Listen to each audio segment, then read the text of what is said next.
The following is a Comfortably Zoned Radio Network production.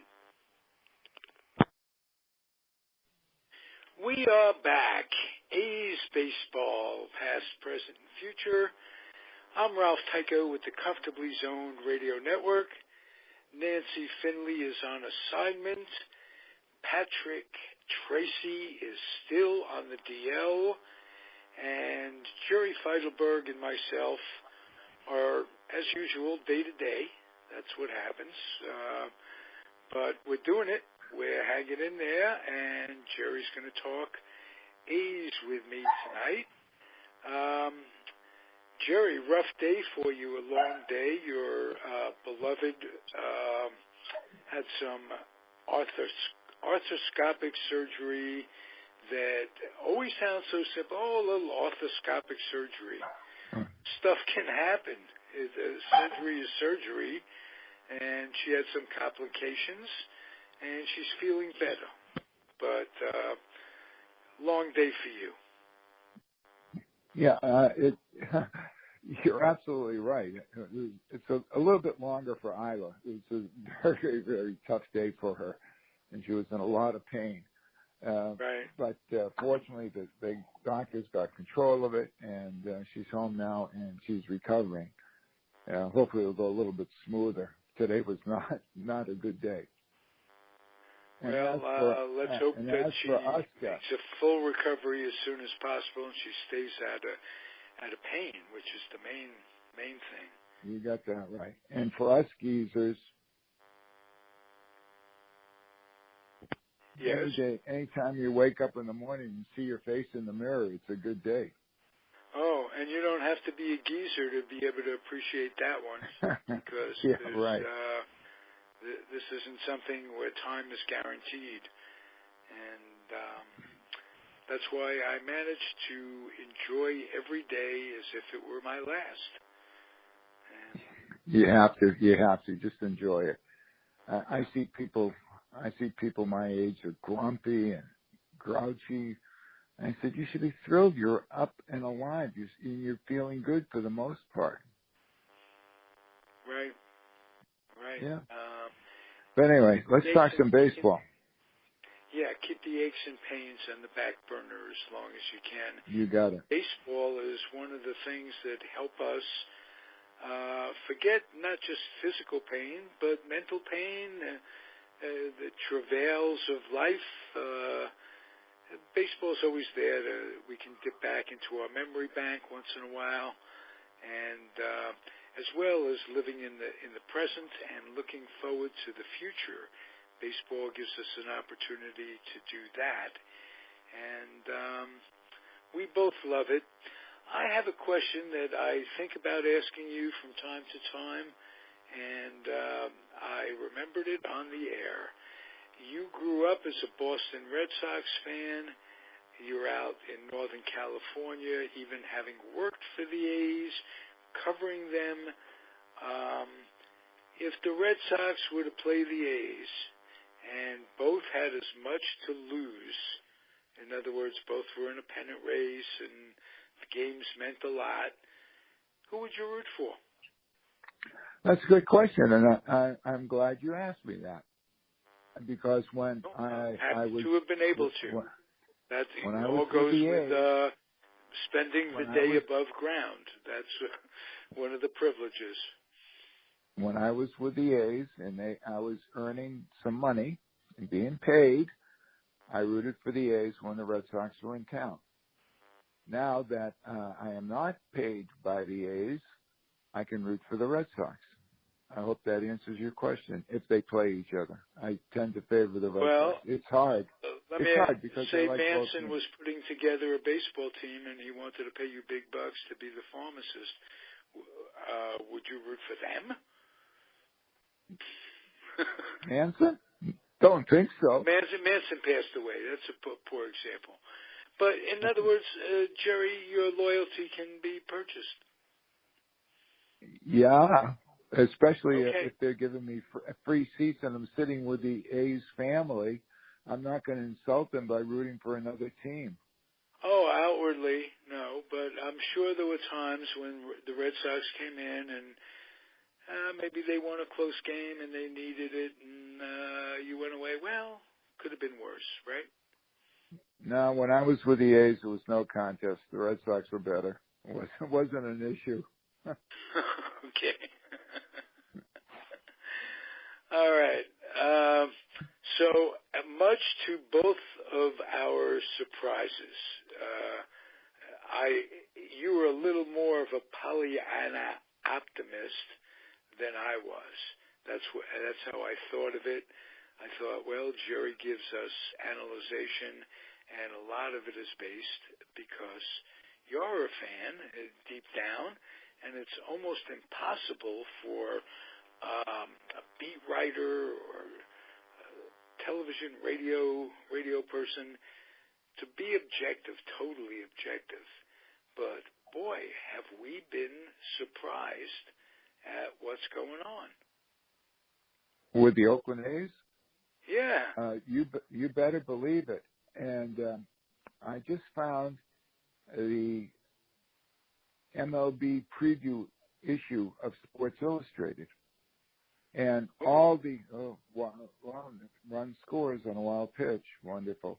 The A's are ahead of Texas 7-6 in the bottom of the eighth. But anyway, hanging on for dear life with Familia, the former Met, in their Hail Mary full of grace. Keep our ass first. Anyway, getting back to the point, the guys, the experts, the so-called experts in Sports Illustrated, in their preview edition, picked the A's to finish last in the division, and they said the A's were going to win no more than 67 games. Well, they've won 60, and they have 59 games left in the season. There's no doubt that they're going to exceed that number, and it just shows you that the so-called experts really don't know any more than you and I.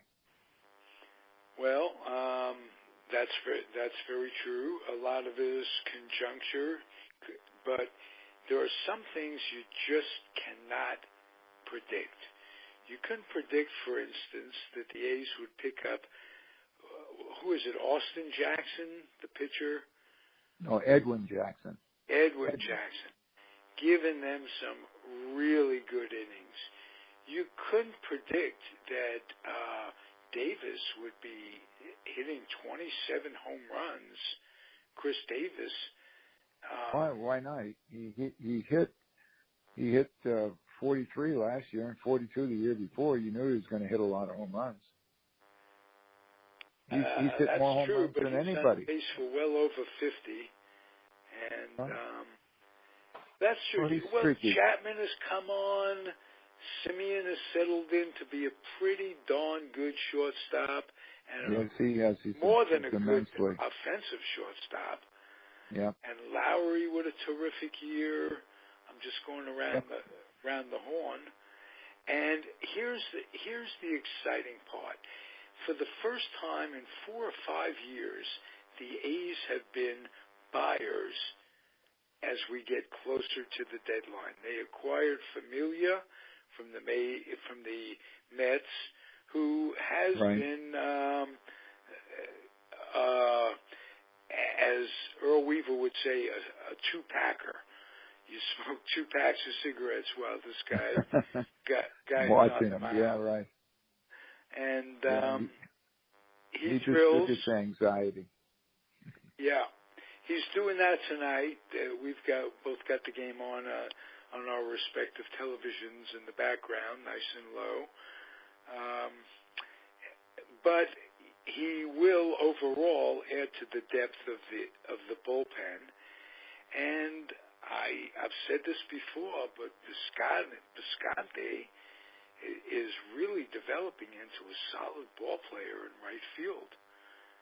Well, he was solid with the Cardinals. I think he didn't play well last year with them, and maybe because of his mother's illness, who knows. And he didn't start the season well, but since his mother's passing in May, he's really picked up his game, and he's doing a great job. So I think he's been a find. he's really been an addition. Several years ago, the A's won the division on the last day of the season in 2012, and you had the years 2011, 10, 9, 8. They were not good years for the green and gold. They had guys like Kevin Kuzminoff. They had guys. They just couldn't hit home runs. They didn't have anyone driving in runs. And then in 2012, Josh Donaldson came of age, and they went to the playoffs. So the point I'm trying to make is that you never know when you have young players like the A's do now what's going to happen. The season can turn. You can have a couple bad years, and the A's tend to be sellers more than buyers. And the one year that they did become buyers was in 2014. They made the trade for Samaja and Hamill from Chicago. They gave up Addison Russell, a lot of criticism on that. Then they made the trade where they sent Yoenis Cespedes to Boston for John Lester. And the team, the Billy Beane and David Forst decided they were going to go for it. Unfortunately, trading Cespedes unraveled the team. And they had the best record in baseball, and they had the worst record the second half of the year. And they barely made the playoffs, and they lost that one-game playoff to the Kansas City Royals. So I think Lester wasn't happy. What was happy? Lester was not happy.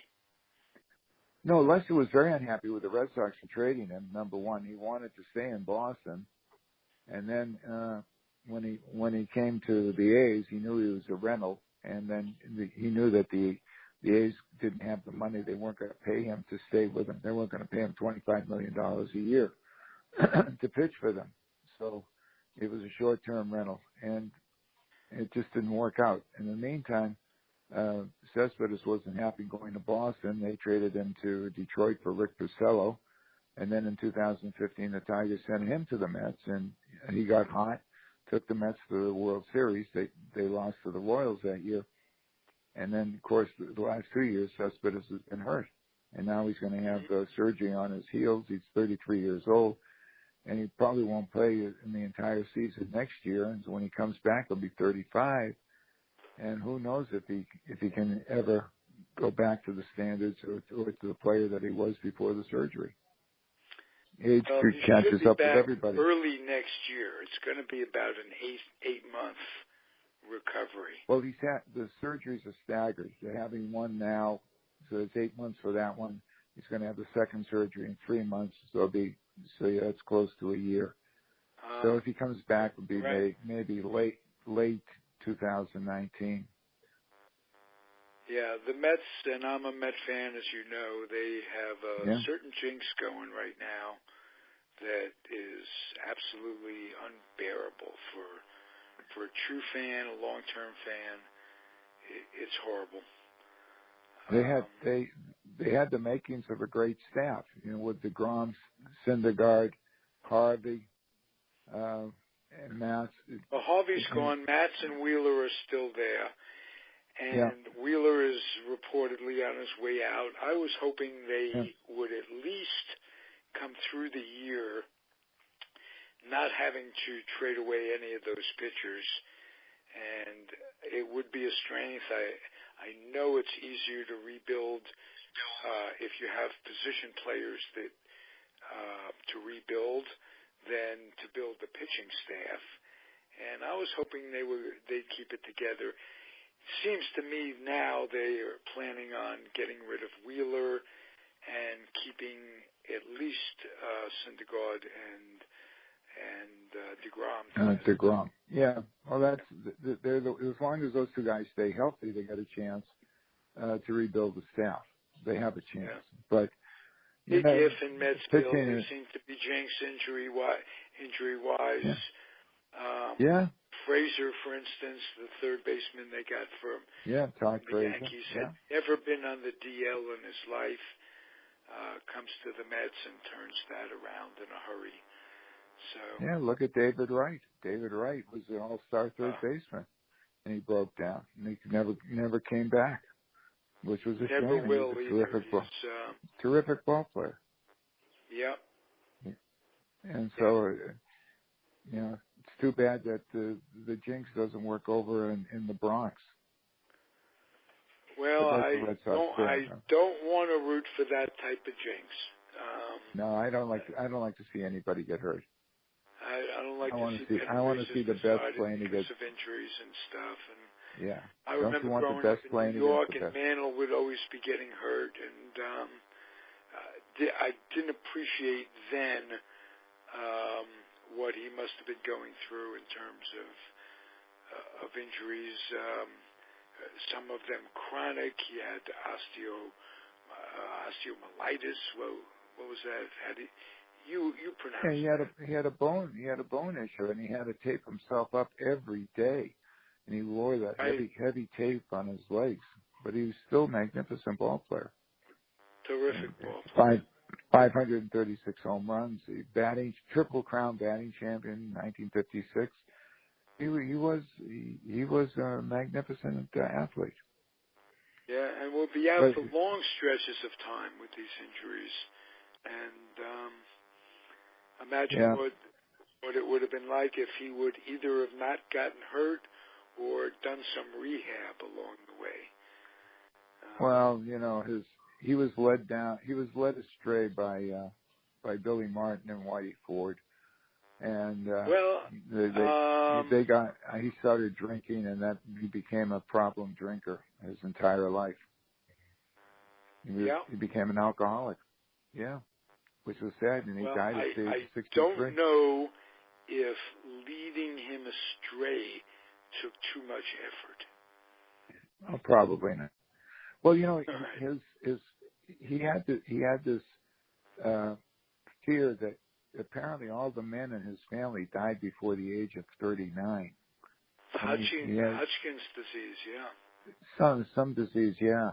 And he thought he was going to check out early, so he wanted to live life to the fullest and do whatever he could. So maybe that's why he did it. I think he was the one who popularized that joke. If I knew I was going to live this long, I would have taken better care of myself. Yeah, for sure. All right. For sure. So, what's coming up for the A's? Well, the A's, after they finish tonight in Colorado, and then we're going to the bottom of the ninth, and they're bringing in Blake Trinan to hope to save the game. And hopefully they'll sweep if they sweep tonight, if they win tonight, they'll be just one game behind the Mariners in the race for the wild card. More importantly, they'll only be 6 games behind the Houston Astros for first place. That's how good they've been playing. They're 26-7 in their last 33 games. They've gained a lot of ground. And then they go to Colorado. And who knows what happens in Colorado. The A's get 6 or 7 players in double digits in home runs. They could have home runs flying out of the ballpark in Denver over this weekend. But they won't be playing with the DH. No DH. That means Chris Davis plays in left field, and he's not the best defensive player in the league at all. But they have to play him because they want to keep his bat in there. So they did that in San Diego, and they won the 2 games in San Diego. So maybe they'll sweep. They'll win a couple games in Denver, which would be okay. And then they return home to play the Indians, and forget who else. They finished the road trip, the home stand on August 7th and 8th with 2 games against the Dodgers, who are in first place in the NL West. Should be big crowds for those 2 games. Hey, Jerry, let's make note of the fact that they drew so well in the Subway Series. Yes. Wasn't that fabulous? Wasn't that 50,000 plus in each of 3 games? No, they had 45,000 the first game. They set a Coliseum record with over 56,000 the second game, which was the most attendance of any game in the American League or in the major leagues the entire year. And then on the Sunday game, they drew another 45,000. So they had about 145,000 for the 3 games, which was just phenomenal. Close enough. That's not bad. And that proves a lot. It proves that the fans can take note of the good job that they're doing, and hopefully continue to come out to the ballpark. And not only that, it's reported that viewership on their TV programs, on the games that are shown on TV, on the sports channel, viewership is up 15%. So people have taken notice. Beautiful. So beautiful. It is. I was going along for the ride and expected no particular excitement out of this year.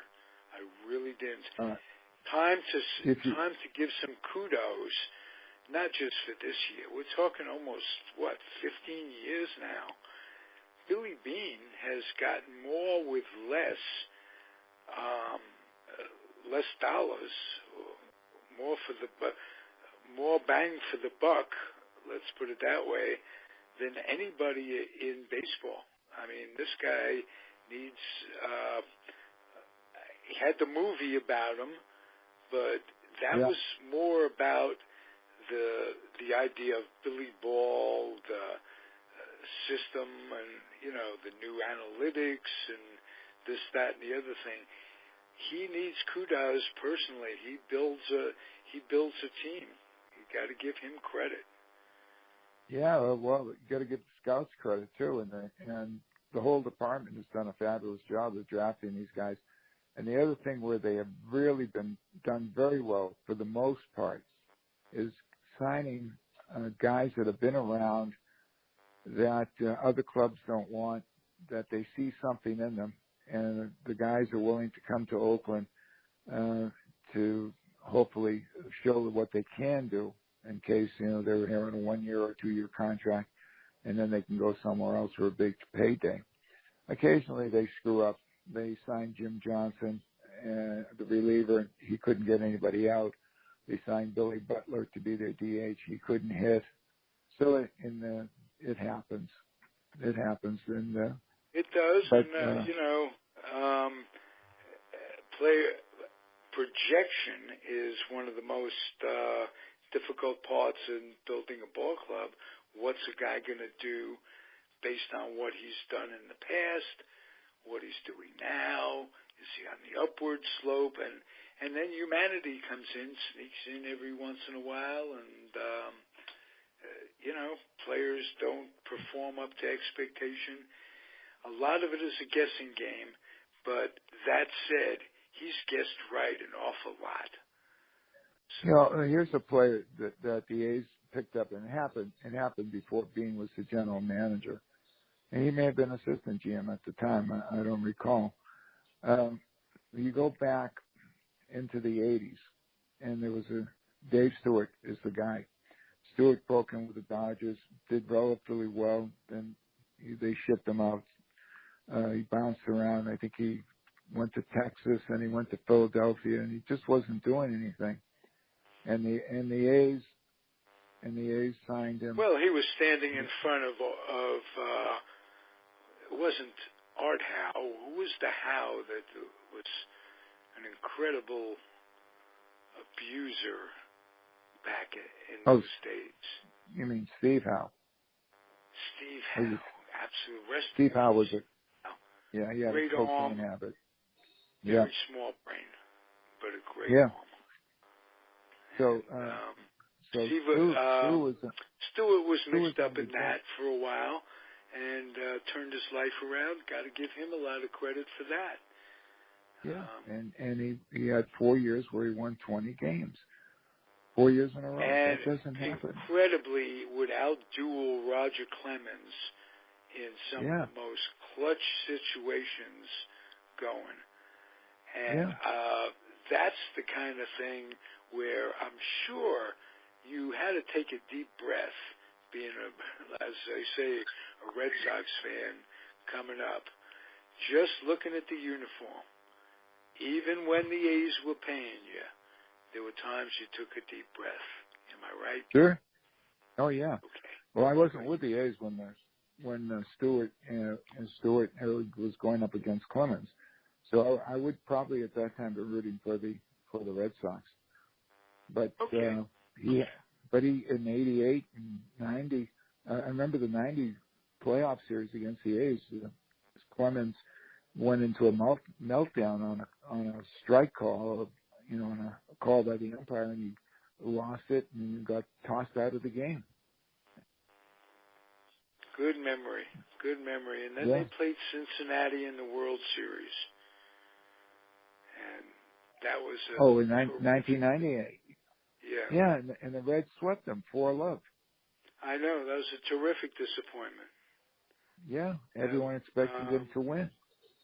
And they lost in '88 to the Dodgers, and I think they lost in 5 games. And Oral Hershiser was just magnificent. The Dodgers didn't have a team. The team wasn't half as good as the A's on paper, but they won the World Series. Well, in the World Series, something always happens that's unexpected. Kirk Gibson, I think that was his year. That was that year, 1988. Yeah. Yeah, off heck. We'll go back to 1954, when the Indians won a record at that time of 111 games in a 154 game season, and they had a wonderful pitching staff, and with Bob Lemon and Garcia, early win, Bob Feller, and they got swept by the Giants. They had all of that, but it was a surprise that my Giants swept the Indians in that World Series. But it wasn't a surprise to a few people. It wasn't a surprise to Al Rosen, who really knew how good the Giants were, and he knew that the Indians didn't match up well with him because it was the early years of Arizona spring ball. And the Indians and Giants were 2 of the only teams out this way. And they played each other constantly. Barnstorm from spring training. They played a lot in exhibition. And the Giants held over them. And he knew it. It didn't surprise him. Certainly didn't surprise Leo DeRocher. And not that you would expect Willie to make that kind of catch. You wouldn't expect Dusty Rhodes to jump up and hit 3 or 4 home runs in the series, whatever it was. But Giants weren't all that bad. Let's put it that way. Any team that Willie Mays is on isn't all that bad. And well, the A's magic continues. Trinan gets out of a jam in the 9th inning. The A's win their 6th in a row. They're 27 and out of their last 34. They're just playing well, and now they're just a game behind the Mariners for the 2nd wild card slot. Beautiful. Just going their way. You got a summer with something to root for. My summer, I'm just rooting, as you say, to get up another day. And with that said, we'll hope to be back next week, same time, same bat station, as Al Blunt would say. And I thank you, Jerry, for not only tonight, but being a steady contributor to the Comfortably Zoned Radio Network.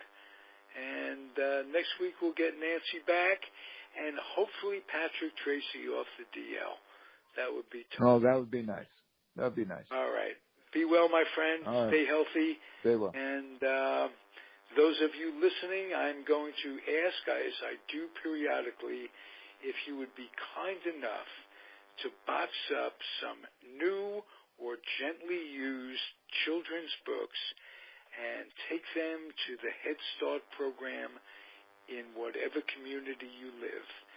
Kids need to read. They need to develop an imagination. They need to become school ready. And most of all, as I look at it, they need to take their noses out of the computers and the devices and enjoy a good book. Now, these kids that benefit at the Head Start program, by definition, they need the books more than anyone. And if we're going to change our society for the better, it should be and has to be through children. So give it up. Well said. Level or another. Bring some books to these kids and make it a neighborhood drive. Do what you can. Go to the bookstores. Sometimes they have sales. Sometimes they'll just give away books if they know it's for the right cause. And take them down and make some kids happy, change some lives. And let's turn things around in this country and make it great. Perhaps for the first time, if you think about it from a Native American standpoint or slave owner's descendant. So let's at least make it great for the first time. How about that? Jerry, what say you? Sounds great. I agree with you 100%. It couldn't have been said better. Reading thank is you, so my friend, important. and thank you for being my friend. It means a lot. You're welcome. This is so much fun. It's unbelievable. I'm having the time of my life. I enjoy this immensely. Oh, wow. I'll play this back for Tally, and she'll understand why I'm doing it. Thanks a lot. Great. Okay. Bye now.